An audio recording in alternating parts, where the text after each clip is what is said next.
Morning class, happy e-learning day.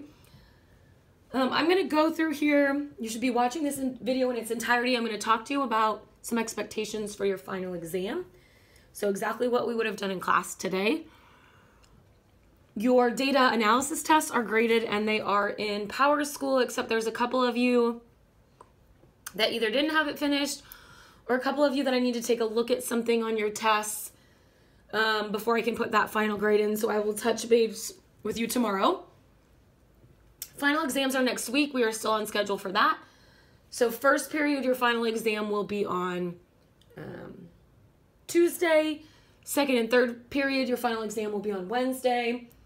And then fourth and fifth, your final exam will be on Thursday. For your final exam, just like last trimester, you will be able to use the sheet of paper that had the formulas on one side, and then you will be able to write whatever you want on the other side. So because we are not at school today for you to give me that sheet of paper, you can just write on your own sheet of paper on one side, okay? Not both sides, just one side. So you can either use a lined sheet of paper if you like to have the lines, that's fine. Or you can just use like a blank sheet of printer paper and write whatever you would like on one side there. Okay, the key here is that you can only use one side of the paper, not both sides, so don't fill the paper in its entirety and then be expected to be able to use that on your final exam. Same rules as before.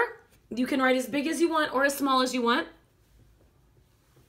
but it has to be in your handwriting. Okay, so no running it through the printer or anything like that. No typing it up, shrinking it to size 0.2 font. You can write any math problems, any examples, anything that you want. You just can't use both sides. I mean, it can be an inspirational poem or a pretty picture because it makes you happy and you think that will help you. I don't care. Okay, so whatever you sort of want, you have one side of a sheet of paper. Your final exam is somewhere in the ballpark of 40 multiple choice and 5 free response, just like last trimester, regardless of who you had. So expect that same setup and format. Okay, I'm going to go through some things that you might want to think about or some things that we are going to review together. You can decide what from this video you want to write down. You can write it all. You can write none of it. It is your reference sheet. That's totally up to you. Just keep in mind that we will write more than just what I'm giving you today. So if there's other things you know you're going to want to add, leave space for it. So don't write super big. I'm not going to write small because I want you to be able to read it clearly, but you might want to write smaller to make more space. Feel free to pause at any point so you can sort of organize however you want. It's completely up to you. Okay, so we started off this trimester talking about graphing lines. And so all of the formulas for lines will already be printed on the other side of your paper.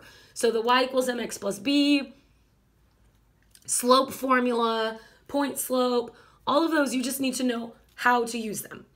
The only formula that will not be given to you for graphing that's already printed, sorry, my throat's dry today, is absolute value. So you might want the absolute value graph formula. It says y equals a and then an absolute value bar, x minus h plus k. Remember with absolute value, okay, this is going to tell us the slope, but right, we sort of use this a little bit loosely because it's really a V-shaped graph. Absolute value graphs are always a V-shaped graph. So it's giving us a positive and a negative option. We're going to have to consider both of those for both sides of the V. Okay, and then h comma k was what we called the vertex, but that starting point of the V. And h always had to be the opposite sign. So if it looked positive, we'd write it negative. If it looked negative, we would write it positive. So if we were asked to graph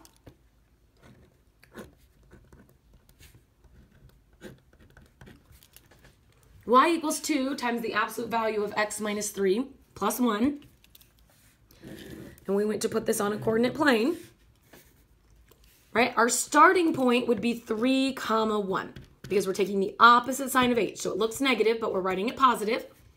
So we plot the point positive 3, positive 1. Okay, and then our slope would be up 2 over 1. But again, keep in mind that up 2 over 1 is really just giving us one side of the V, so we can't draw a line all the way across here. We also had to consider it as a negative and go up to left 1. Okay, and that was our graph for absolute values. Always be a V-shaped graph. Now, while you will have these formulas, you will have to know how to graph in the other formats. So if we have y equals 3x minus 1, you will need to recognize that this is your slope, right? And this is your y-intercept. And so our y-intercept goes on the y-axis, right? So we should know that this is the x and this is the y. So we should start at negative 1 and then go up 3 over 1. Right, and we could do that multiple times. It will give us the same line. This is a check. Okay, so there's our slope-intercept form. We should be able to graph in point-slope form.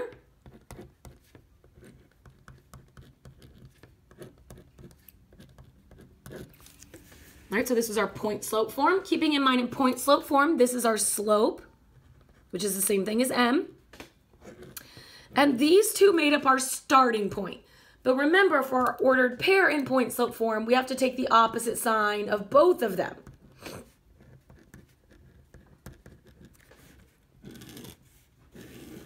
So when we go to plot in point-slope form, our starting point would be negative 1, positive 2.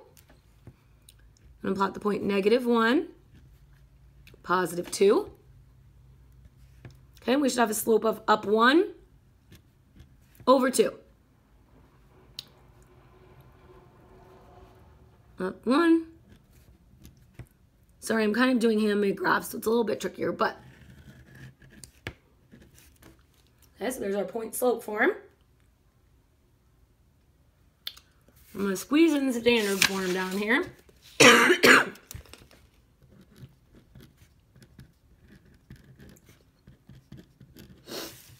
Okay, so standard form was ax plus by equals c.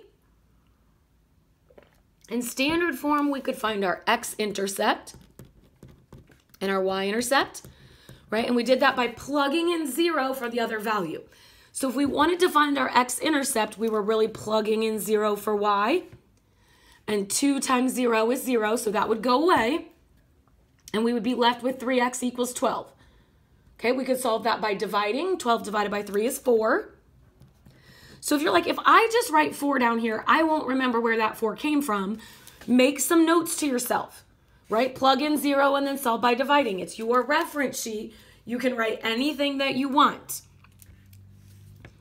Okay, then for the y-intercept, we would plug in 0 for the x, which would make this go away.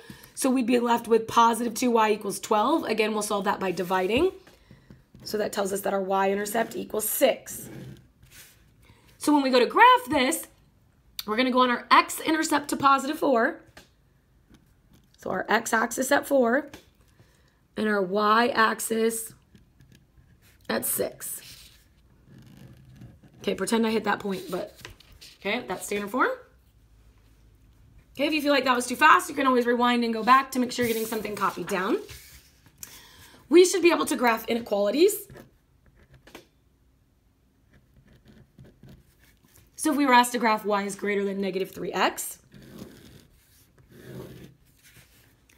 okay, we should be able to start at 0, right, because this is really a plus 0, and a slope of down 3, right 1. Now, because it's an inequality, we should know that this one has a dashed line. So if you need those rules again, these two are dashed. Solid. These are where we shade above. This is where we shade below. So write those down if you need them.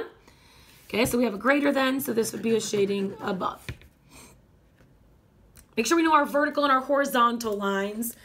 Okay, so like x equals 4 is a vertical line, right? It's a line that goes up and down. So our coordinate plane would go to 1, 2, 3, 4 on the x, and our line would go up and down. Where a y equals line is horizontal. So we'd go to -2 on the y, all right, and make a horizontal line. Okay, so anything with graphing. Then after graphing, we did writing equations of lines. So we should be able to do this in reverse order, which means we had our 3 different categories that we could write equations of lines in. So option 1 was that we could write the equation of a line if we were given m and b, or the slope and the y-intercept. Okay, so if I said the slope is 4 and the y-intercept is 7, then we could just plug into y equals mx plus b form. Right, so if m is 4 and b is 7, we could just say, okay, the equation of this line is y equals 4x plus 7. Option 2 was that we could write the equation of the line if we were given undefined slope. Okay, an undefined slope is that vertical line. So maybe we should review that slope option 2. We'll add that here at the end. Okay, so undefined slope is a vertical line, and that's where we put x equals and then whatever the number is. So if I say, okay, I'm giving you information that it has undefined slope, and it passes through the point 2, 7, we would say the equation of this line is x equals 2, because 2 is our x coordinate. Now, our third option was the one that took more work. Right? Our third option said we could write the equation of the line if we were given a point and a slope.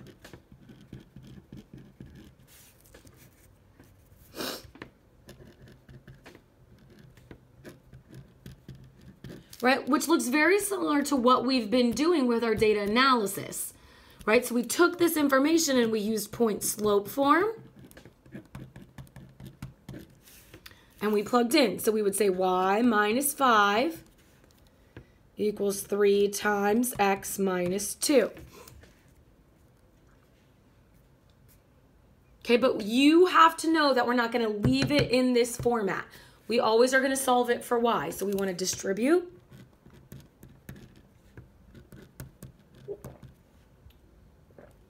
And then we'll add that 5.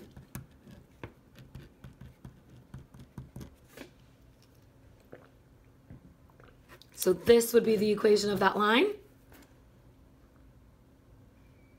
Now, it might be the case that we aren't given the specific information and we have to do a little bit of work to get that information. So maybe if we're given 2 points,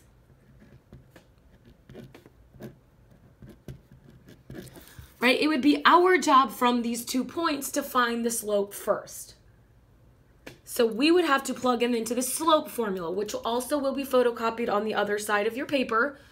Okay, so you'll have that on your reference sheet. But remember, the slope formula says this. So if you're like, no, I just need the slope formula written right here with my work so I know exactly what I'm doing, then write it down. If you say, no, I don't want to take up the space, don't write it down. It's your reference sheet. So we'll say 9 minus 7 over 4 minus 3. Okay, so this tells us that our slope is 2. Then once we find the slope, right, we pick a point, and we will plug that into point slope form. So we will say y minus 7 equals 2 times x minus 3. And we'll solve, right? We distribute first.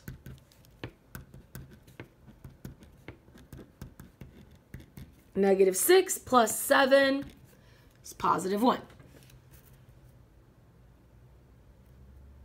So I guess a couple things that could come up with finding slope. Let's make sure, remember, for finding slope, and there's negatives involved. right? -2 minus -5. Because we have the subtraction for the formula. Sorry, I don't know why I put a parenthesis there. We have a subtraction for the formula and the negative for the 5. Okay, over 3 minus 3. So when we do this math, we would really get 3 over 0. If we calculate slope and we get 0 on the denominator, 0 on the bottom, tells us that our slope is undefined. So if we were just asked to write the slope, we would say that our slope is undefined. If we were asked to write the equation of the line, we would need to say, okay, this is undefined slope. Undefined slope tells us to put x equals, and in this case, x equals 3. Okay, if we're finding slope and we got 0 on top, that would be a slope of 0. So let's just do an example of that. Okay, so if I say 5 minus 5 over -1 minus 4. Okay, 0 on top, this has a slope of 0. And 0 is a number that we can do something with. So I could still, if I was asked to write the equation of the line, plug this in. Okay, and 0 times anything is 0.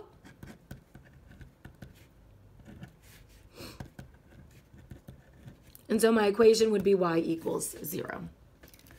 Now this is just the first half of the trimester. We have not talked about or reviewed anything with solving systems or data analysis, but data analysis we just did, so we're not really going to do a whole lot of review for our final exam for that. It will be on your final exam, but we literally just reviewed for it for our test. So we will do systems. Okay, we'll add systems to the list in class tomorrow. We'll make sure we have review packets. Okay, but I am going to also make sure your review packet is already posted on Canvas, but I'm going to link it on today's date as well. That way you can sort of see and start looking through and start looking at, okay, what do I know? What do I still have questions on? That might pertain to our graphing and writing equations of lines. So please make sure you're completing the Canvas check. It's just some questions over this video and making sure you know the info you need for your final. Otherwise, I will see you in class tomorrow.